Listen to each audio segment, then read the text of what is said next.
Good day. So, thank you very much for showing up. This is our first in-person OWASP Ottawa meetup since November 2019. So, we're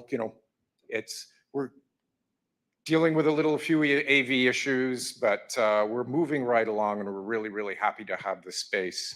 I'm just going to talk to a couple of slides that's been on the loop at the start.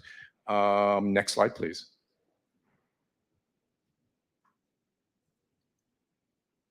Arrow key. Arrow key won't work, like I said. See, I've been in the COVID basement since 2019, so now I'm getting to walk the earth. There we go. Typically, when we kick off a meetup, we talk about the benefits of membership. There are different membership categories, including a student category. You can direct your membership towards a particular chapter, and seeing as I'm standing here in front of you as OWASP Ottawa, or as a member of OWASP Ottawa, we would suggest you select Ottawa as the chapter you support. Next slide. There's a whack of benefits, including training, access to materials, and then also cheaper rates on some of their conferences. Next slide, please. For OWASP Ottawa, though, we welcome presentation submissions. We try to, direct them towards lightning talks of 15 minutes, middle talks about 30 minutes, or a full presentation about an hour with Q&A. We're open to other things. So, if your talk is 20 minutes, that's okay. So if you wish to, you've got an idea for a presentation you want to present, you can approach me, Scott, or anybody else associated with OWASP Ottawa, or you can go to our continuous call for papers on Sessionize, and the link is there. You can connect to us in other ways and ask for that link, or we have handout cards that has our connection details that you can connect to us as well. Next slide, please. Speaking of connecting with us, we are not so antisocial. We're on a lot of social medias. We're hanging out on Mastodon now because it's so much saner. And we also have our own Slack. We're on LinkedIn, as well as our recordings from these live streams are all curated on our YouTube channel. Next slide, please. On our own Slack, free invite, there's a jobs section. If you've got skills, you're looking for work, or you've got a job that you want to share, you can post it there. Next. This is the executive director. He has office hours. Next. They have their Mother OWASP has their own Slack with a bunch of stuff in it too. Now, we're sort of questioning whether the membership is still required. I don't know. I'll have to check that. But the last time I checked, which was some time ago, based on the amount of compost on the slide deck, it's probably old information, and I have to update it. Next. Big thank you to our volunteers who help me maintain my sanity and help us move along in terms of adding content and doing things. Next. OWASP does a bunch of stuff. This is a list of some of the more recent ones. There's a couple of conferences coming up. Probably also important is the Mobile Application Security Verification Standard. It's got a beat. It's got the word baby. It's a hit. It's got a new release candidate, version 2, as well as dependency check. Version 8 is now released. Next, please. I will introduce John momentarily because this slide is out of order. I apologize. Next slide, please. Now, We are in a new place, and I am really, really happy that we have found such an amazing place. And I'd like to thank Guy Vincent Jourdain, who is our sponsor for this amazing space. So what I'm going to do is I'm going to pass the microphone baton to Guy Vincent, and he can give a brief introduction about this, our new venue. Thanks, Garth. Bonjour. So, hi everyone, here and online. So, I am Guy Vincent Jourdain. I'm Prof of Computer Science here at the University of Ottawa. The reason I'm here is simply to welcome you. We are very happy to provide a home for OWASP as you resurrect and get out of the basement. Yes. So, for now, we are going to meet here in the wonderful STEM building, first floor here. This is because we are waiting on the actual facilities to be built. So if you have a minute after that, you can walk up, fifth floor. You are going to see constructions. We are building a cyber range, a cyber hub. It's going to be very exciting, very nice, top of the line. And we are hoping that these events are going to be hosted there as soon as this opens, which should be in July. So in a few months, we should be able to host all of that in a nicer place, like more futuristic looking, with sound and music and whatever else you need. So that's all I wanted to say. Welcome here. If you are curious about what we are doing, if you want to organize something, if you want to participate, want to volunteer, you want to organize hackathons, meetups, anything like that, come to me and we'll talk. We'll see what we can do together. And now I guess that's for you. Thank you. Thank you very much. When we were thinking about returning to in-person, we originally were in a venue downtown, and that became a real challenge because a lot of office spaces no longer exist. How do we find a place that's central? How do we find one that was has the facilities? And quite serendipitously, I bumped into Guy Vincent. He presented to the OWASP track that I was organizing at B-Sides Ottawa, and so it was really just that. I consider ourselves, incredibly lucky, and especially such an amazing space. Even this temporary space while we wait for construction is amazing. So I thank you very much. I'm really happy that we've been able to get here. Now, before I introduce John, who's patiently waiting, how many, we asked earlier, but just show of hands, how many people have not been to an OWASP meetup before? How many people really know what OWASP is about? So I think that probably means I should say something about OWASP and what our chapter is. The fundamental goal here is really education.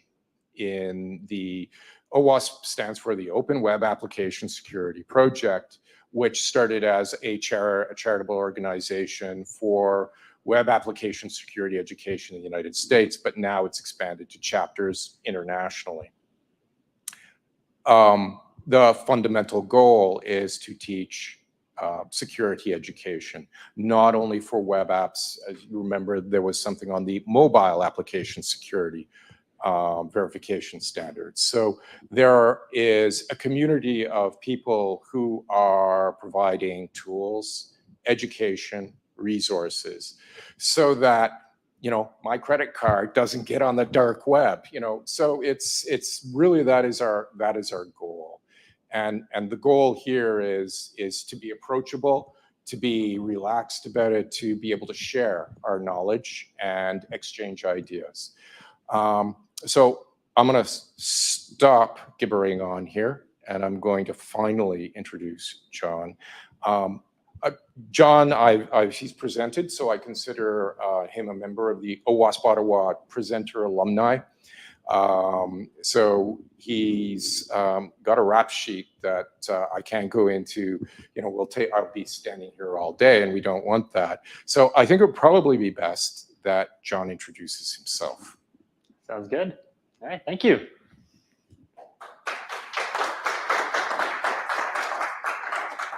Now I'm just going to get set up a little bit over here while Garth pulls up my slides and I pull up my notes.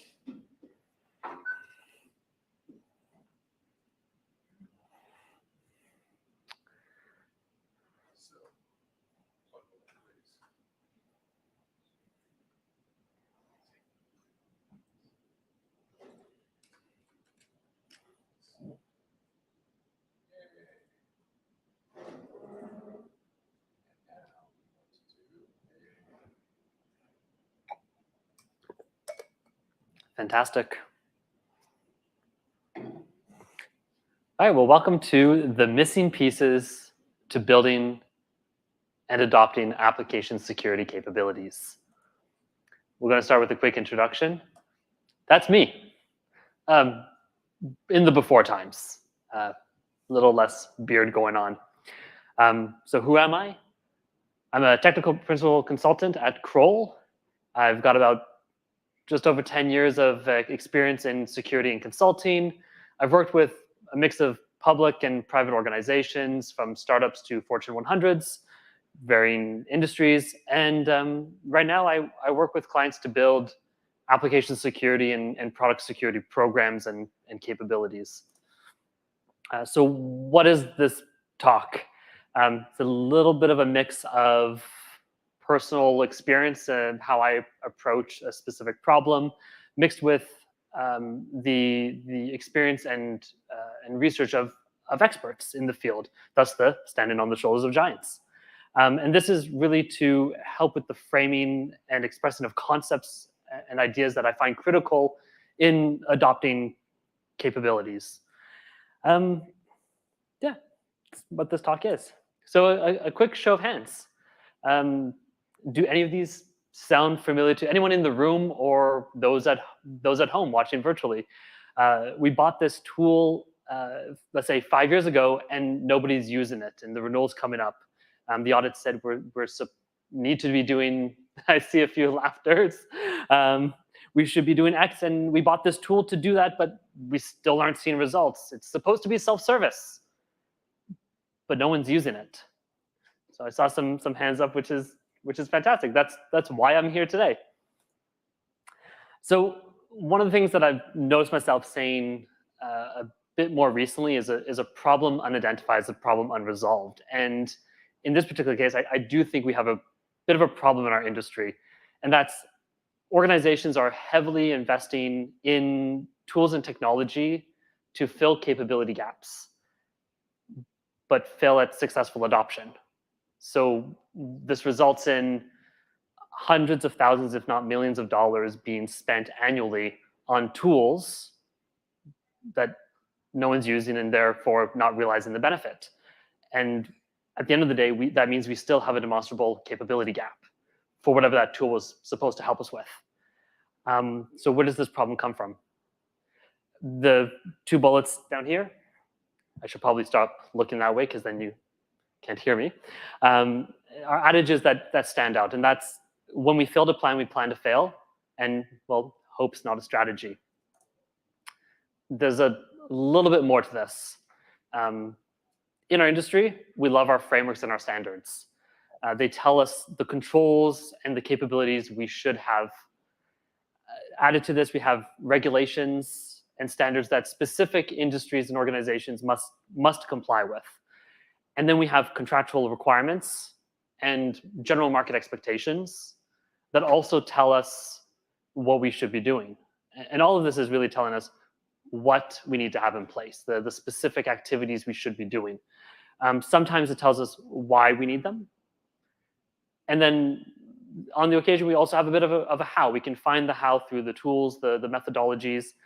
But if these are to become capabilities and practices that that are to be adopted, how should they be implemented? How do we make sure that they're adopted? So this is where we are on our journey today. We did a bit of introduction. You know who I am, and you know what this talk is, and why I'm here. And this is where we're going to go. I'm going to talk a little bit about capability development, defining what a capability is. Make sure we're all on the same page. You're going to notice a bit of a pattern throughout this presentation. I like to start with definitions, give a bit of definition of what these things are. We're going to move into touching on organizational change management, but this is not a talk on change management, well, at least not explicitly in terms of the methodologies. Then we're going to talk about more the principles behind adoption. Touch on team topologies, define services, what services are, which will then lead us into how to think about self-services. It's often a target state for many organizations these days to deploy and deliver capabilities in a self-service model. And then we'll finish up with how should we measure success, particularly when we're starting to roll out. That might differ from many ways that we're measuring success today. Just a very quick disclaimer though. Every topic that I'm going to touch on in this talk can in itself be a talk. So what I'm trying to do today is summarize a lot of the ideas, highlight many of the notable concepts, and tie some relationships between each. So the main goal today is to deliver a bit of a framework on how to develop and improve capabilities, understand how to go about adoption and services, how the team should be structured or could be structured, and how the interactions affect adoption. And then, of course, how to maybe measure a little bit differently, particularly when we're in the process of adoption. All right. Forgot to say next slide. You've never said it. I haven't said it once. I've been watching your movements, you know? This is working. All right. So what is a capability? A capability is the ability to do something, according to the Cambridge Dictionary. But for us, what does this mean? It's really any activity that is supported and enabled through people, process, procedure, and technology. If we look at this a little bit more closely and apply to our domain, application security, application security capabilities are practices and processes that help us identify or reduce risks to improve security. And most importantly, a tool is not a capability. It supports capabilities. Some examples of capabilities, what we have up here, threat modeling is a capability, secure coding, security architecture review, penetration testing, risk assessments, code review. All of these are capabilities. And capabilities might be large. They could be full programs, such as a vulnerability management program is a capability, or a collection of capabilities. Or it could be small, specific activities or processes, such as static application security testing. Just that in itself is a capability.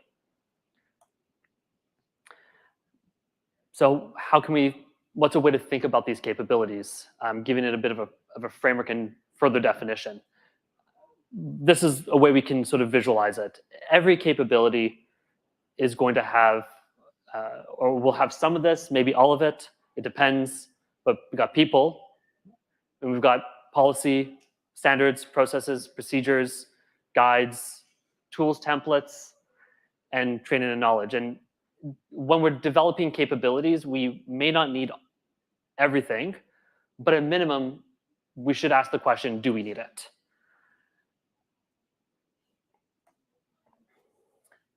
So further thinking about capabilities and our goals when we think about capability development, a good target state is defined. Although a capability could be performed, it could be a process that you do ad hoc. It's something that you might just do practice and it's not defined. But if we're trying to build a capability so that it's adopted across an organization, it's not a bad target state to think of it as being defined or perhaps even managed. That is, the components of the capabilities framework are documented, socialized, shared, accessible, and updated as needed to ensure that the capability continues to meet its objective.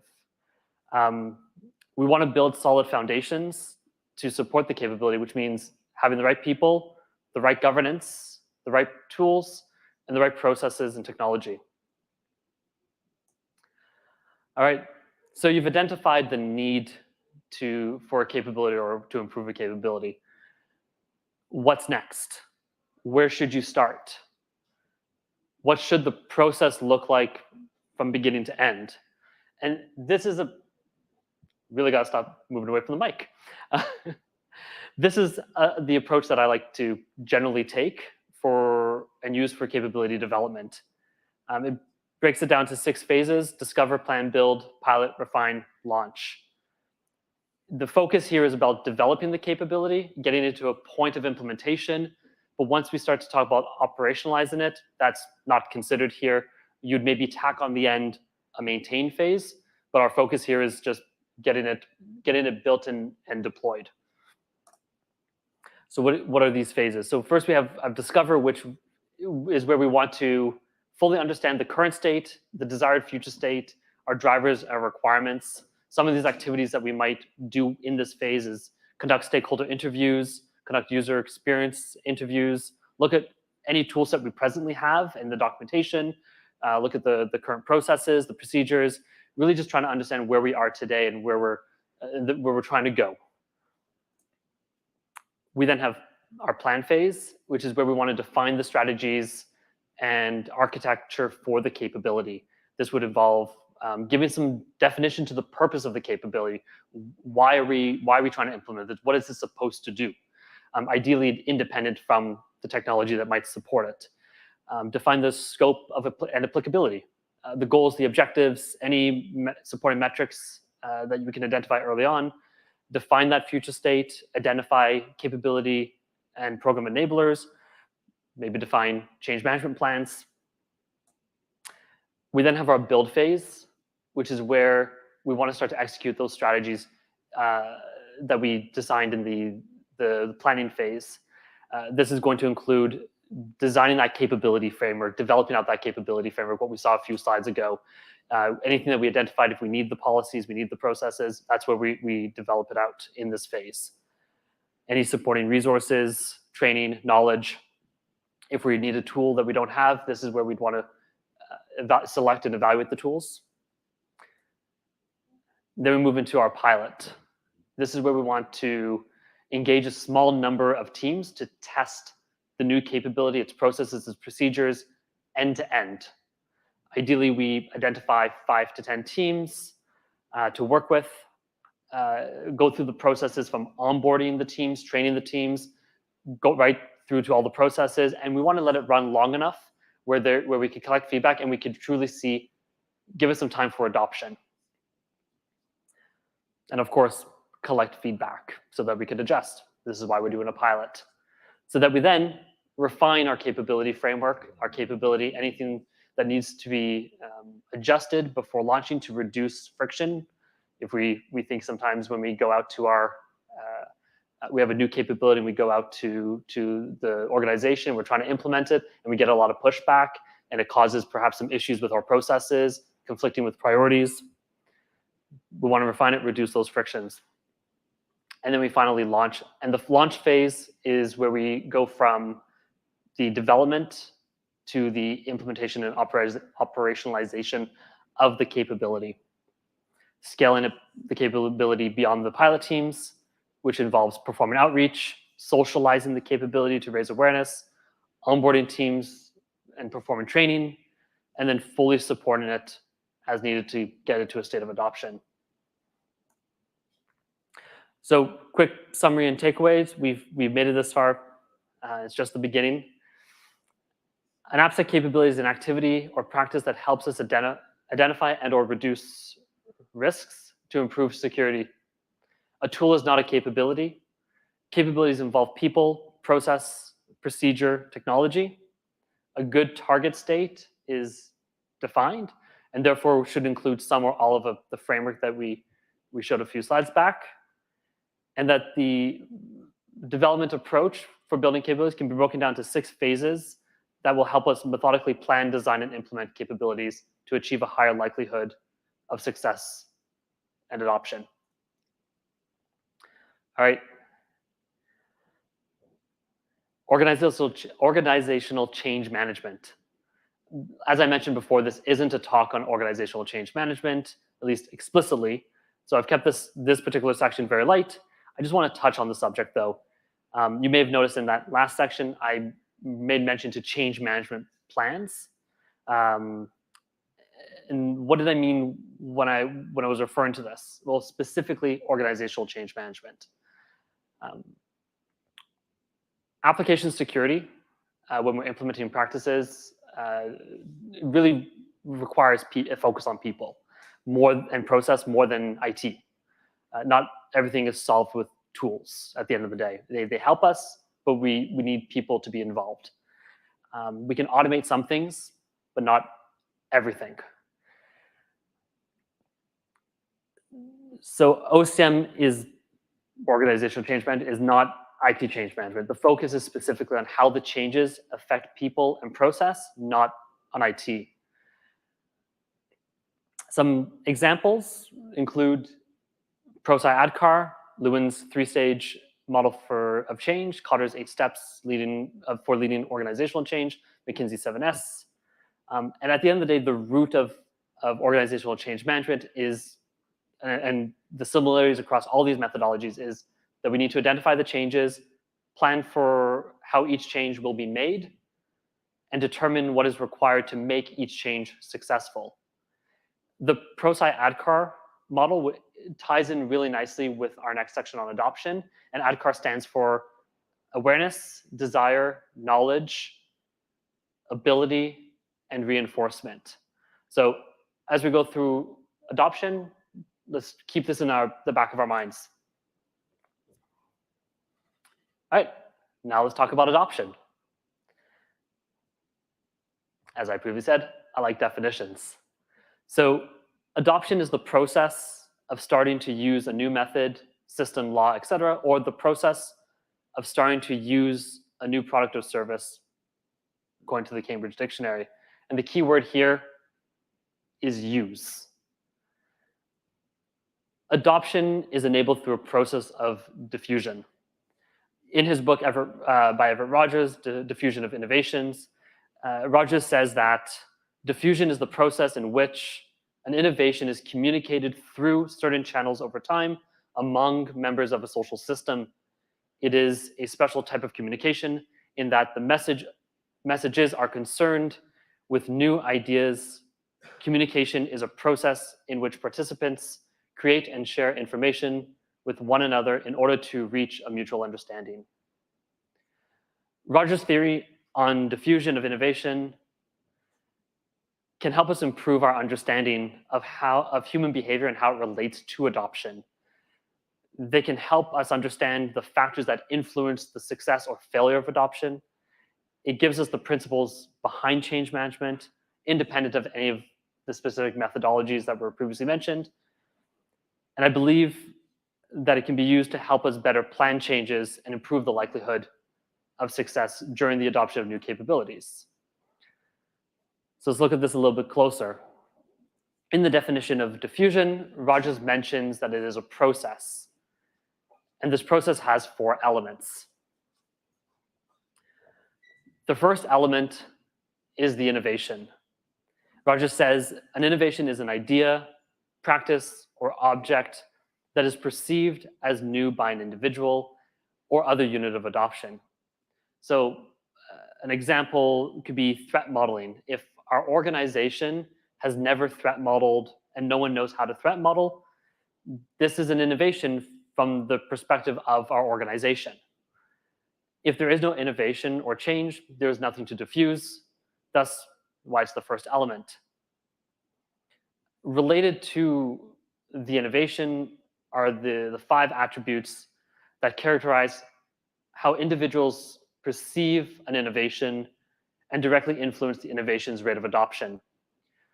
The first we have is relative advantage, which is whether it is perceived as better, specifically the innovation is perceived as better than the current idea or way of doing things today. So what problem does the innovation solve? How is it better than what we do today, what's the advantage? The second is compatibility. Is it consistent with our existing norms, our past experiences, our needs? Is security part of our quality values and a priority? Have we experienced this before? And was it positive or negative? Do we have a specific need or requirement for this innovation? Complexity. Is it difficult to understand and use? It's pretty straightforward. The higher the complexity or perceived complexity, the harder it is to adopt. Trialability. Can we experiment the innovation before fully adopting it? Can we try in a non-intrusive and a non-disruptive manner? So an example with trialability could be that we're looking to implement a new vulnerability scanner. We're going to integrate it into our CI pipelines. And the way that we'll go about this so that the team can see the results without it impacting their priorities is to not require remediation, more just focus on getting the tool implemented and giving the team visibility to see the vulnerabilities and see the results before requiring that the findings be addressed. It's less disruptive. And then the last one is observability. Can we see the results? Can we see the outcomes either from the trial or from the experience of others? Have our peers had success? The second element in the process of diffusion, probably a few more slides. There we go. So the second element is the communication channels. And according to Rogers, a communication channel is the means by which messages get from one individual to another. It's the communication channels that enable the exchange of information and knowledge. And examples would include in-person meetings or discussions, emails, instant message, internal newsletters, or other forms of mass communication, or perhaps just simply the knowledge base or internal wiki. And typically this occurs with a combination of these channels to raise awareness, transfer knowledge, and reinforce a message. The third element in the process of diffusion is time. And again, according to Rogers, time is involved in diffusion in 1, the innovation decision process by which an individual passes from first knowledge of an innovation through its adoption or rejection. 2, the innovativeness of an individual or another unit of adoption, that is the relative earliness or lateness with which an innovation is adopted compared to other members of a system. And 3, an innovation's rate of adoption in a system usually measured as the number of members of the system who adopt the innovation in a given time period. Going in reverse order from this description, adoption occurs over time. It will typically follow an S-shaped, no worries, thanks. It will typically follow an S-shaped curve and not be linear or immediately exponential, kind of what we see here. This is important when we're planning, when we're setting expectations for when we're implementing a new capability, setting those expectations on how that will get adopted. We often think it should be linear. We'll do things and it'll plan out and it looks linear, but in reality, it takes time and it will typically be a slow start, get a little faster, and then eventually taper off once we have full adoption. There are various factors that might hinder this, which is where we're going to get pushback based on adopter category.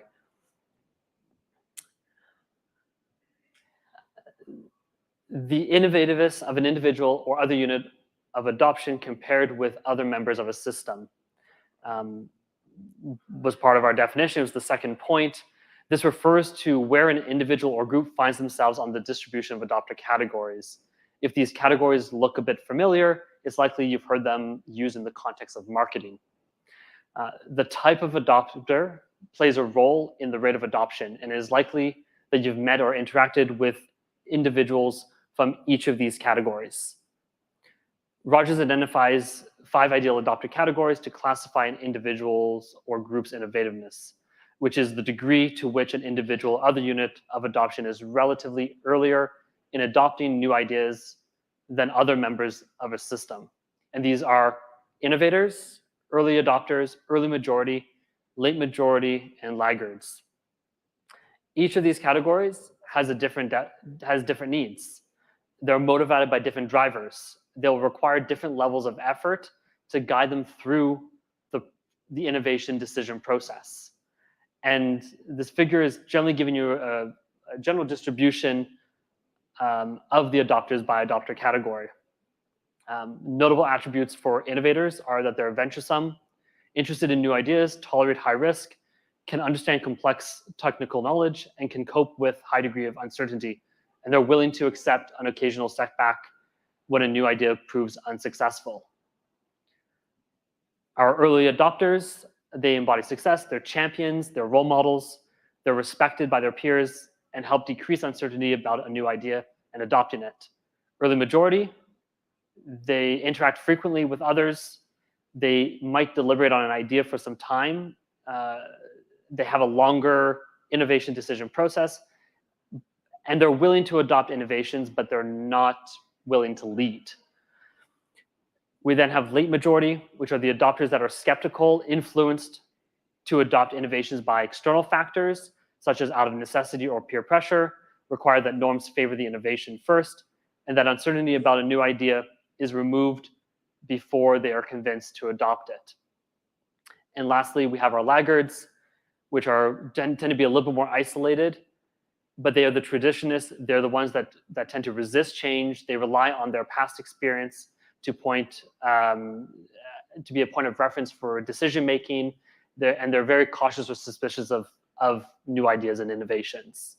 So they will have the longest innovation decision process and require certainty about success before deciding to adopt. So with this general understanding of adopter categories and their attributes, hopefully we can better plan the changes to support each. Additionally, we can build profiles of good individuals and teams to work with in the early stages of capability development, specifically our pilots, and when we begin to launch the capability.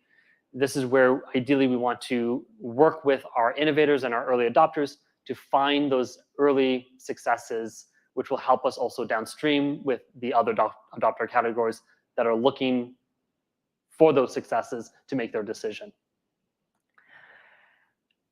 And the last part of that time definition was that innovation decision process. This is the process that individuals go through from first learning about the innovation, to forming an opinion about the innovation, to making a decision to adopt or reject the innovation, to implementing or specifically adopting and using the innovation, and to confirming their decision. So the 5 steps in this process are knowledge, persuasion, decision, implementation, confirmation. Maybe these steps look a little familiar to an OCM methodology that we looked at, ADKAR. Very similar, not quite the same, but very similar. Within that process, the first step is knowledge. And it's important to note that not everyone requires the same level of knowledge or the same type of knowledge to make a decision to adopt a new capability. In Diffusion of Innovation, Rogers describes the 3 types of knowledge as awareness knowledge, which stems from the information that an innovation exists. We cannot adopt something if we don't know that it exists. So for the most part, any of our adopters are going to need awareness knowledge. This, in an enterprise or organizational context, an example of awareness and knowledge might come from policy statements or communication that socializes the capability. How-to knowledge stems from the information necessary to use an innovation properly. This could be our procedures, our how-tos, instructional training, methodologies. And then we have principles knowledge, which stems from the innovation about the functioning principles underlying how innovation works. perhaps not the best example, but anything that's really in-depth. It could be, if we look at a specific tool, let's say vulnerability scanning and static analysis, understanding how static analysis specifically works and how it generates the results, identifies vulnerabilities. That would be more principles knowledge. Few people require that underlying knowledge to use a vulnerability scanner. In most cases, there'll be a need to create and socialize awareness knowledge, and where action from the participants is required, how-to knowledge. And the fourth element in the process of diffusion, waiting for the slides to update. Perfect, thank you. Is a social system. Roger says that a social system is defined as a set of interrelated units that are engaged in joint problem solving to accomplish a common goal. The members or units of a social system may be individuals, informal groups, organizations, and/or subsystems. The sharing of ideas and knowledge occurs between individuals, and therefore in a social system. The structure of the social system can either facilitate and enable or impede diffusion. Our social systems comprise of our org structures, our teams, our relationships, the organizational culture, and the team topologies. These all play a role within this system, and awareness and knowledge cannot be spread without it. So our last little bit on adoption. Outside the process of diffusion, Rogers describes 4 factors in change success and variables that influence the rate of adoption. These are that's what I get for having speaker notes. These are the change agent effort. So the success in securing adoption is positively related to change agent effort, which in how much effort are we putting in to make the change happen? Are we raising awareness? Are we communicating the change? Are we following up? This is going to affect our adoption. The client orientation, there is ultimately a difference between being an outsider from the group, separate from development, which is often the case for AppSec and security, versus being part of the development group. So our ability to influence changes based on where we're positioned within the organization and where we are in relation to our client, where we're trying to make the change and the adoption happen. The compatibility with clients' needs, this ultimately goes back to the second attribute, influencing rate of adoption. Does this change align with our needs, values, and norms? And lastly, change agent empathy. Do we understand our adopters' perspective, their priorities, their challenges? Are we solving problems or making them worse? How we approach each of these can and will have a direct impact on successful adoption. That was a heavy section. So we got a bit of a summary and some takeaways. We can help others help us by doing the work necessary to achieve the desired level of adoption. Using the process of diffusion, we can increase adoption success by considering the 5 attributes, influencing rate of adoption, and creating a favorable environment to enable adoption. A capability cannot be adopted without awareness and knowledge about the capability, which requires communication. Adoption takes time, and adopters go through an innovation decision process. Supporting this process is critical. Knowledge is key. It's a key part of this process, and different groups and adopters require different levels of knowledge. The adopter categories help us explain why some easily adopt new practices while others resist. And our pilots are best suited for innovators and early adopters to help us test these changes and provide early and observable results. Now we'll get into a bit about team topologies. The concepts and language that I'll be introducing on team topology are derived from team topologies by Matthew Skelton and Manuel Pe. We're only scratching the surface on this topic in this talk. If anyone is involved in designing teams, services, and capabilities, I do recommend having a deeper look in the subject and picking up a copy. So why think about team topology? Improving the security of software and applications requires participation, cooperation, and collaboration between various teams. The way that teams work with each other and interact are influenced by how teams are structured and how their topologies, that is their purpose and relationships with one another. And according to Skelton and Pei, team topologies clarifies team purpose and responsibilities, increasing the effectiveness of their interrelationships. This can impact how we view ourselves as components in a larger system and change how we approach organizing our teams for achieving our goals and objectives. This also helps us better understand our team's priorities and focus helping better manage our cognitive load or team capacity, while also becoming more aware of the cognitive load of others.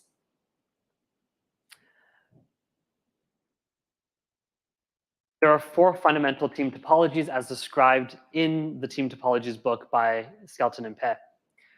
These topologies are stream-aligned, enabling, complicated subsystem, and platform. Stream-aligned is where a stream is a continuous, it's a team that has a stream that is a continuous flow of work aligned to a business domain or organizational capability. The stream-aligned team is a team aligned to a single viable stream of work. So an example is application security in QA. The teams tend to be very stream-aligned using the definitions of team topologies. We tend to be doing assessments. We have a backlog of work, and we will go through. Let's say if our team does internal penetration testing or we do the vulnerability scans for teams, we have this backlog of work, and that's our main priority. It's what we're doing day in, day out. Maybe we're providing consultations, doing architectural reviews, but generally it's a steady stream, continuous work, all related to application security. We then have enabling teams, and an enabling team, according to Skelton and Pei, is composed of specialists in a given technical or product domain as they help bridge this capability gap. Enabling teams have the required bandwidth to research, try out options, and make informed suggestions on adequate tooling, practices, frameworks, and any of the ecosystem choices around the application stack. The end goal of an enabling team is to increase the autonomy of a stream-aligned team by growing their capabilities with a focus on their problems. If done well, teams that are helped by an enabling team should only need help for a short period of time, and there shouldn't be a permanent dependence on the enabling team. So an example of an enabling team could be DevOps teams. In organizations today, we're commonly seeing that there are dedicated teams to DevOps, and those teams help build the skeleton pipelines, the general structure for a pipeline for the development teams to adopt, ultimately enabling them and reducing the necessity for the development teams to figure out what that should look like for the organization. A complicated subsystem team is responsible for building and maintaining a part of the system that depends heavily on specialist knowledge.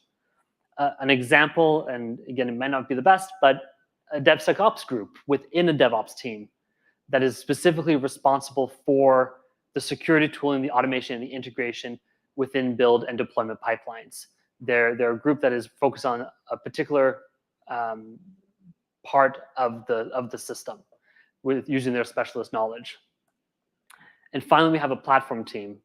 The purpose of a platform team is to enable stream-aligned teams to deliver work with substantial autonomy. The platform team provides internal services to reduce the cognitive load that would be required from stream-aligned teams to develop these underlying services. In the Team Topologies book, the authors refer to Evan Bosch's definition of a platform, which entails that a digital platform is a foundation of self-service APIs, tools, services, knowledge, and support, which are arranged in a compelling internal product. Perhaps at this point, you may start to see how you presently fit into one or more of these topologies in your day job. And logically and in practice, each team may be comprised of one or multiple topologies. There are 3 interaction modes that are described by Skelton and Pei, and these are a little bit more straightforward. There's collaboration, which is really just working closely together with another team. X as a service, which is consuming or providing something with minimal collaboration, and facilitating, helping or being helped by another team to clear impediments. So why does this all matter? Consider this diagram that is depicting these topologies and their common interaction modes. If our team, say AppSec, is stream aligned and is delivering a vulnerability management service that includes scanning, triage, prioritization, and reporting to other teams, but we desire this capability to be more self-service, we should then consider either shifting some priorities or standing up a team dedicated to building a platform, thus adopting characteristics of a platform team. Otherwise, if we continue with the status quo, we cannot achieve the desired state. Services. Why talk about services? As we saw in team topologies, teams often interact with each other through providing services. In AppSec, we are often providing services internally. Consider all the various styles and types of security assessments we do that involve specialists, that review some aspect of a system and provide findings, a report, or their opinion. AppSec capabilities are often realized and delivered through services. This is where 2 parties are involved. One is the service provider, AppSec, and the consumer, other parts of our business, often the development teams. And again, I like definitions. So to make sure that we're all on the same page, here are 2 definitions that resonate with me for our purpose in understanding services. Adam Tacey defines a service as the application of specialized competences, which is knowledge and skills, through deeds, processes, and performances for the benefit of another entity or the entity itself. And Christian Grunrus, hopefully I pronounced it correctly, who is a professor of service and relationship marketing, has defined a service as a service is a process consisting of a series of more or less intangible activities that normally, but not necessarily always, take place in interaction between the customer and the service employee and or physical resources or goods and or systems of the service provider, which are provided as a solution to customer problems. The parts of these definitions that stand out to me include that services are the use of knowledge and skills through processes or activities to provide a solution to one or more problems. And just a very quick tangent, there's a great site, a great resource, web resource, SolveInnov, standing for solveinnovation.com by Dr. Adam Tacey, that contains a lot of articles, blogs, summaries, reference material related to the topic of services, as well as adoption, some of the other material that I've presented today.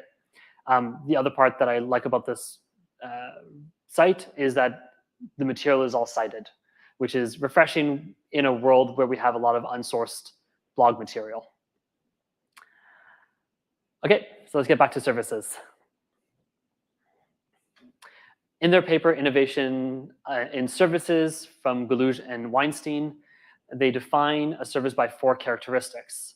Dr. Adam Tacey summarized this definition in the figure displayed here, and we can take a bit of a closer look. On the left, we have customer competences, which are what are the skills and knowledge that the customer requires for the service to be realized. We then have provider competences, which are what are the skills and knowledge that the provider brings to the service. We have technical characteristics. What are the resources or systems that are required to be used for the service or that the service depends on? And what they consider external characteristics, which really is what's the value proposition or the user experience. So what problem are we trying to solve with the service? And this method of defining a service, I think, provides a great way to just generally conceptualize what a service is and the various characteristics of a service. So now that I've talked about what services are, and stay with me just a little bit longer on this, let's look at a comparison between 3 different types of services that I think are applicable to many of us here and those who are watching virtually at home.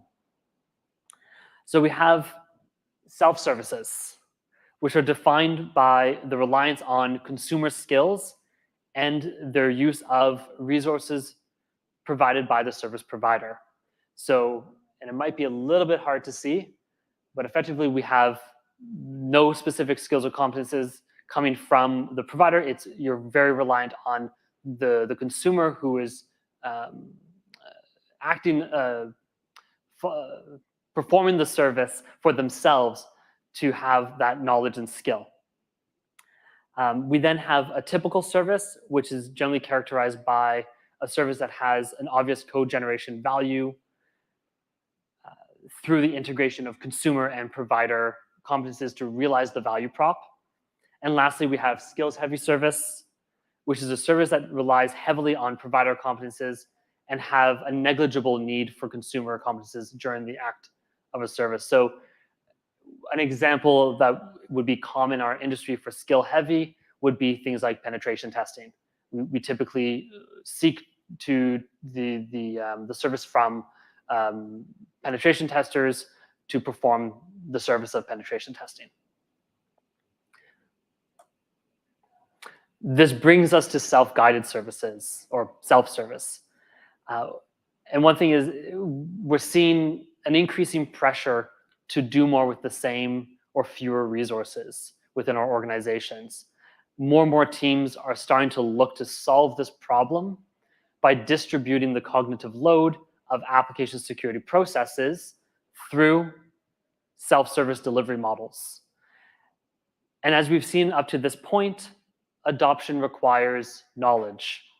A platform provides the foundations to enable autonomy for other teams, and self-service requires that service beneficiaries or consumers have the required skills and knowledge to execute the service for themselves, which means a state where the service can be performed without the provider. Which brings us here.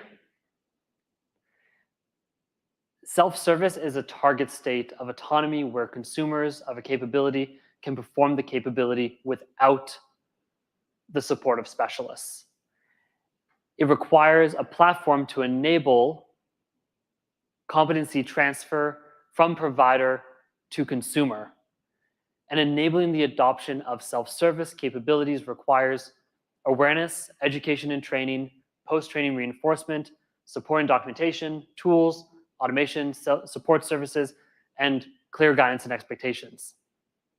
And without these, we cannot reasonably expect self-service to be a reality. And now we're on our final topic in this talk, measuring a capability and defining success. The approach we commonly see, we can think and label as results-driven or outcome-driven to measuring success. This works well for well-established and adopted capabilities and usually involves simple metrics based off readily available data from our tools, such as the number of vulnerabilities identified or the number of vulnerabilities reduced in a given time period. The issue with this approach, especially for new and unadopted capabilities, is that it doesn't tell us the full story. And as we scale a capability and make efforts to increase adoption, there is likely to be a negative impact on these metrics. For example, if we're increasing the adoption, and this seems to be a bit of a pattern talking about vulnerability scanning and vulnerability management, but if we're trying to increase the adoption of vulnerability scanning, we can reasonably expect an increase in vulnerabilities identified each time a new system is onboarded and scanned. It's what happens when we baseline. It's the first time we're getting visibility. Thus, that metric of vulnerabilities just keeps going up and up and up. This negatively impacts the objectives we may have around decreasing vulnerabilities each quarter.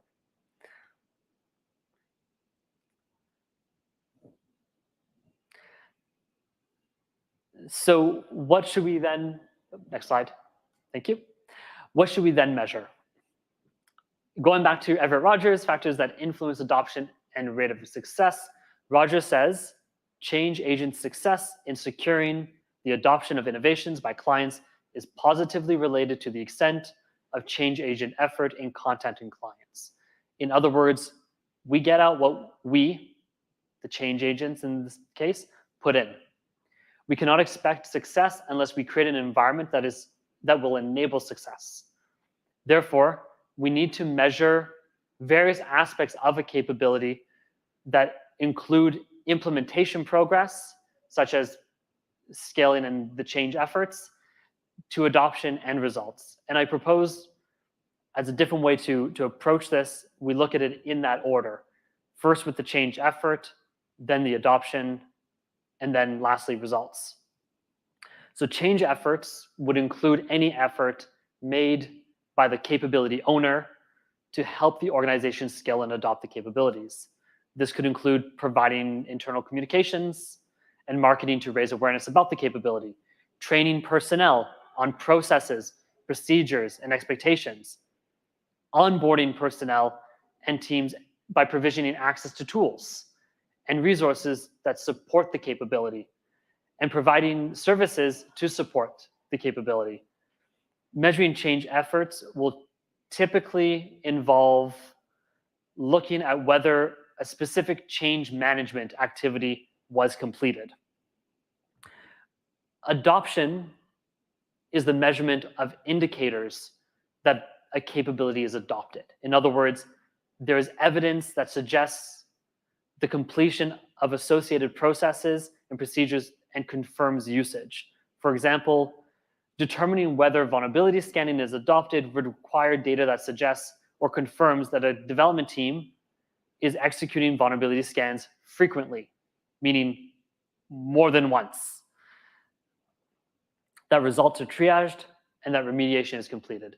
So we can break then the adoption to seeing that the processes related to vulnerability scanning are being completed. Measuring adoption starts with defining what adoption means for a given capability and identifying the indicators of adoption. And these could be different from capability to capability. The indicators might be soft indicators, which are indicators that when we combine them with other contexts, confirm that adoption has occurred, or hard indicators, which are indicators that alone confirm that adoption has occurred. The measurement of adoption should focus generally on the rate of adoption and the percentage of adoption. And finally, measuring results is the final measurement that assesses a capability's progress and impact. Results should be tied to the capability's purpose. For example, the results-based objectives and metrics for vulnerability management should be related to the reduction or elimination of vulnerabilities. And to measure results, we would typically obtain a baseline as a starting reference point, then focus on the measurement of the results or the changes from the baseline over time. And that's it. Thank you for coming to my talk and sticking around until the end.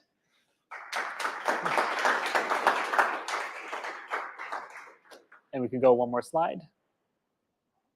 Just in case you'd like to talk about adoption or you'd like to find me, you can find me on Twitter, Mastodon, or by email.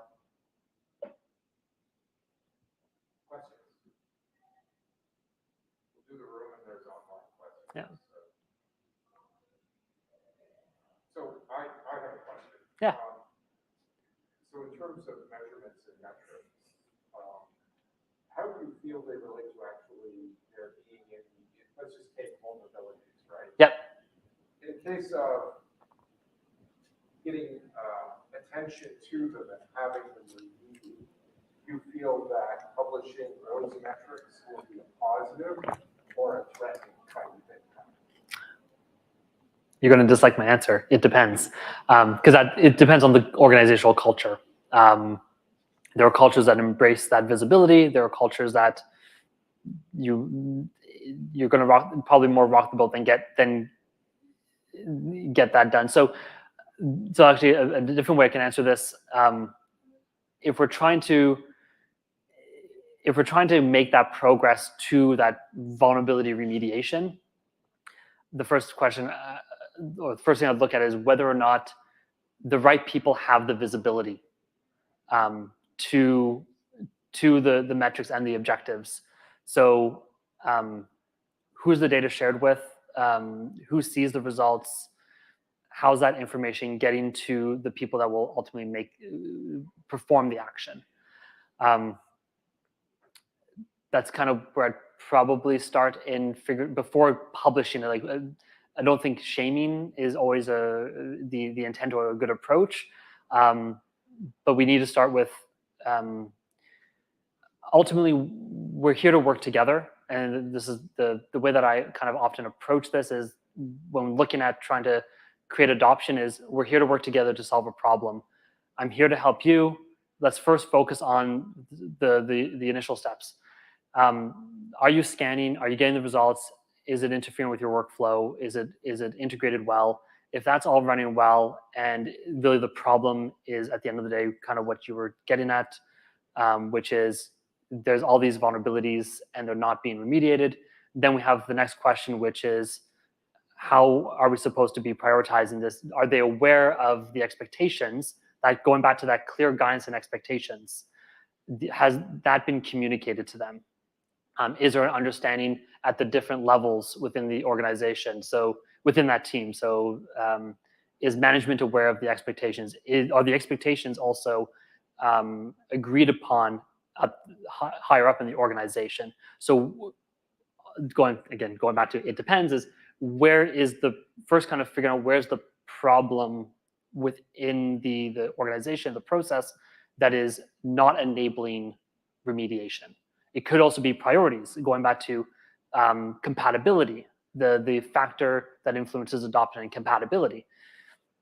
Is there a requirement to this? Is it part of our values? So is it part of our software quality values, security as a quality value? Is it being prioritized? Often our priorities are set by the management of a particular application or service. Exactly. There's an online question which I will just pop up on the screen, and it's not on your screen. Nope. I think folks at home can see it. Right. I will read it out. How can orgs avoid becoming only complacent with a capability framework and ensure they address all aspects of security, including important areas such as security, culture, or awareness? Okay. No, I think I got it. So, although actually, maybe I'll read it for the room, so it's a bit easier. Oh, perfect. Okay. How can orgs avoid becoming only complacent with a capability framework and ensure they address all aspects of security, including important areas such as security culture or awareness training? Okay, so the first part is the capability framework is more of a tool to identify what's required to enable a capability. And that's going to depend from organization to organization and capability to capability, meaning sometimes that whole capability framework, you don't necessarily need it all. If you've got a team of specialists that are going to perform the service, you may only need a policy and those people. But again, if it's self-service, then you'll likely need more of that full stack. So I think the answer to best answer the question is to look at them as separate things. The capability framework is more just a way to look at a capability, which would include training. So if we look at training as a capability, and we want to get adoption of, so let's say we procured a new commercial training solution for secure coding training. We can look at this as a capability. We want to get that adopted. We want to get developers logging into the solution, taking courses, completing the courseware. Perhaps it's interactive, completing the challenges. And it starts with awareness. Are they aware that this solution is being offered to them? Is there a process to onboard them and provision them access? Are you reinforcing the availability and the importance of the training? So these things in your question, and I forget who asked the question, but look at the capability framework as being more of a tool to help break down what would be required in order to get that training and awareness capability implemented and adopted. Oh. Yeah. Oh, okay. I guess we'll come back to the room after. Oh, sorry. What would be the best way to evaluate the AppSec program from effectiveness perspective? Okay, I'll read this aloud. What would be the best way to evaluate an AppSec program from effectiveness perspective? Great question. It depends. So specifically from the perspective that we're looking at today with capabilities, it does come back to what was the purpose and the objective of that capability. So today we weren't really looking at an AppSec program, but an AppSec program is ultimately made up of various capabilities, and it first starts with what are these capabilities? What is the purpose? Why do they exist? What were the goals for them? And then measuring that from there. If that hopefully made sense. I guess let's do the room for a second because I see hands. Yes. So if we can scroll back, like you introduced this whole framework for doing this. If we can scroll back to the slide that kind of has the bird's eye view of all the steps. Slide 15. Let me pick an example. Let's say we're introducing a vulnerability scanner into the enterprise. Could you quickly run through all the stages so it's straightforward how it actually looks in practice? How much time do we have? No, really. Sure. Okay, let's go one up. Actually, no. Actually, we'll do it this way. Let's go to the discover. Okay, so in your scenario. Yeah, we decided we need vulnerability scanning. Yeah. Our code is really foggy. We need a tool. Brand new tool. We don't have a tool today. We've never had a tool before. Have we had a tool before? No tool before. Okay. So we could probably blitz through a little bit of this then in that process. We know that the current state is we've never had a tool. User experience, it might be valuable if people have experience to get their feedback on past experience, even if it's not with our organization. But this step here, conducting the user experience, particularly useful if you've attempted this before and it hasn't gone well. Do we have a current tool set? You said no. So basically, at this point, our discover is really going to be about the requirements. What are the business requirements? What are the technical requirements? But also looking at it from user experience perspective. So right now, there's a bit of a pattern in many tools to think developer first. So we might want to think, do we need to think about those developer first features? Is that going to be a priority over some other aspect of the tools? That's going to be what we focus on. Discover is the requirements, understanding why we're doing this. Is it for compliance? What's the driver? What are going to be our goals and objectives? And also, are there going to be any other dependencies within the org that we got to be aware of? If we could then go to plan. So in this is where we're going to kind of define. So we said vulnerability scanning, right? Static or dynamic, it doesn't matter so much, but each of these has a slightly different way of scanning and different well, same general purpose, but occurs at different times.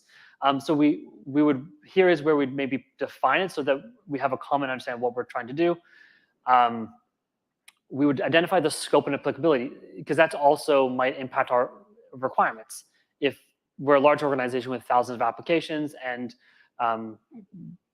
we have every language and framework under the sun, which does happen, legitimately happens. Are we trying to satisfy everybody, or are we picking, let's say, the latest technology that we're implementing?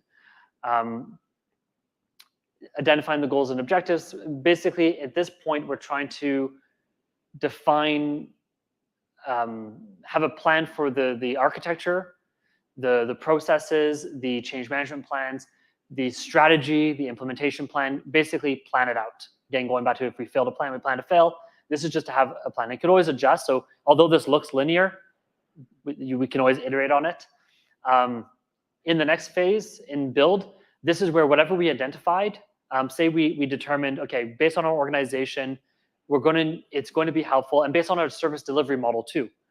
Again, let's say self-service, we've identified that it's going to be beneficial and enable adoption if we have procedures, if we have clearly defined processes.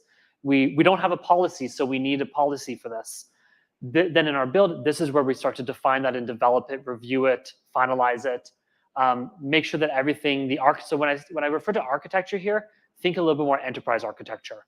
So not the architecture of just the technology, but the architecture of the processes, the people, the services, the roles, how that all fits together. Developing the supporting resources. Again, if we're thinking about self-service, this is where we probably want to put together some training.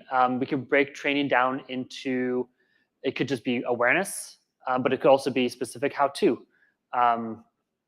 Building knowledge-based content. I find that a lot of vendor documentation is good, but tends to be feature-focused, not process-focused, which means when we need to get it implemented, it's better to have know how to do it in relation to the process, not in relation to the feature.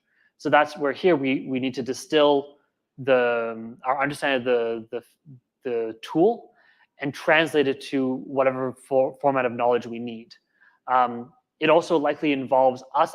We may not understand the tool in its full capabilities. So this is also, apart from evaluating and selecting a tool, where you would really try to gain principal knowledge for yourself on the tool so that you can better design the knowledge that others need. If there's any ways to optimize it or reduce that, make design decisions that will reduce future friction, this is kind of the phase to do it. And then, of course, everything to do with change management is, because we're going to move to a pilot after this. So we identified a change management plan. So this is where we'll build out the materials to enable that change management. In the pilot, this is, I'll say it's a bit more straightforward because we're taking everything that we just built. We're taking our plans and we're executing it, but in a small sort of sample group, and letting it run to hopefully get feedback and work out some kinks. Refine, again, kind of straightforward. We're just fixing up that whatever we built, and then we're launching, which we're trying to scale. So we started with, let's say, 5 teams, but we identified during our plan that the scope of this is going to be these 50 teams over here and their applications. Now we're starting to execute the change management plan for each of those teams that are supposed to be ideally adopting this. Is that okay? Awesome. So when we talk about like success metrics, Yeah. and things like that, and kind of the paradox of how they can kind of get in their way, is there a strategy or a recommendation or an approach that you can make to still have those metrics, but in a way that is actually more palatable or better for who you're presenting these metrics to ultimately have to make these decisions? Yeah. So it's okay to have that negative impact. I think, like, if we're thinking about like what I was talking about, which is of being results driven, and where some metrics we're going to see that negative. The key, I believe, is that is understand the full picture. So we're thinking about defining success. So if we define success by the results, and let's say we're in our second quarter of launching the capability, and we're not seeing the reduction, that's going to seem like it's perhaps a failure because we're not seeing the results. But we're not bringing the visibility to all the work that's being done to adopt it. We're not making sure that we're showing that we've made progress to try to adopt it, that we're seeing indicators of adoption. Those are in themselves successes in these early stages. So I'd say less about trying to fix perception of results, more about raising awareness, but making all the work more visible. Also just a quick tangent, there's a great book called Make Work Visible. And it speaks kind of to this, where if we're doing all these efforts to, we're doing all this work and nobody sees it, well, nobody sees it. That's what it comes down to. So if we're looking at the results, it's not going to have that, no positive story. So this way, if we kind of go to the slide, probably 7, there we go, let's say 66. Yep.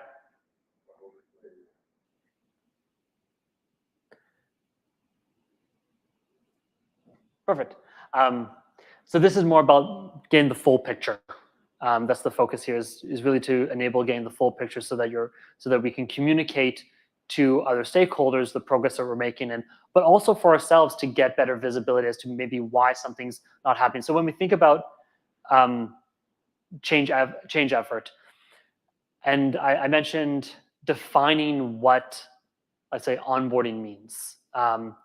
Or for different tools, that can mean different things. But let's say for a vulnerability scanner, it might mean that the team has access, that their profile has been set up, that the tool has been integrated into their CI pipeline.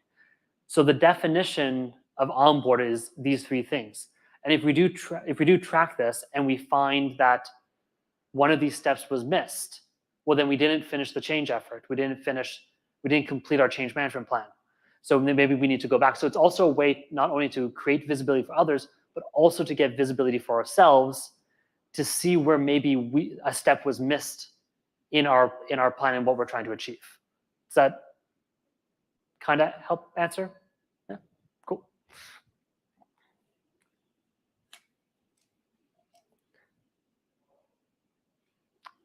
Any other questions online?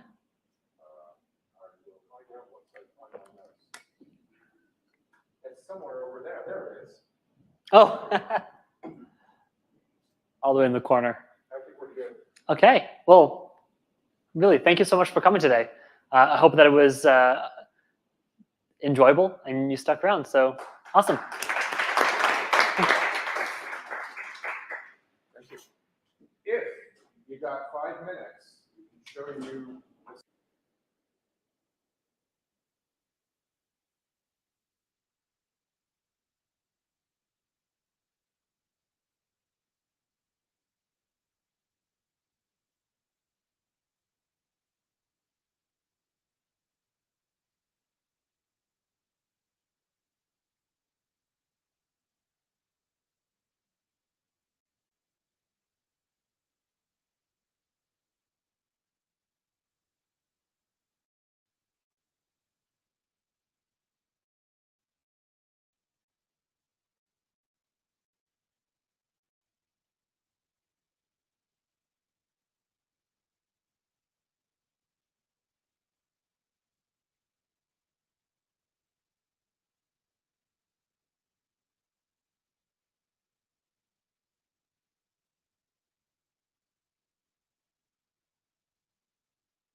Testing, testing.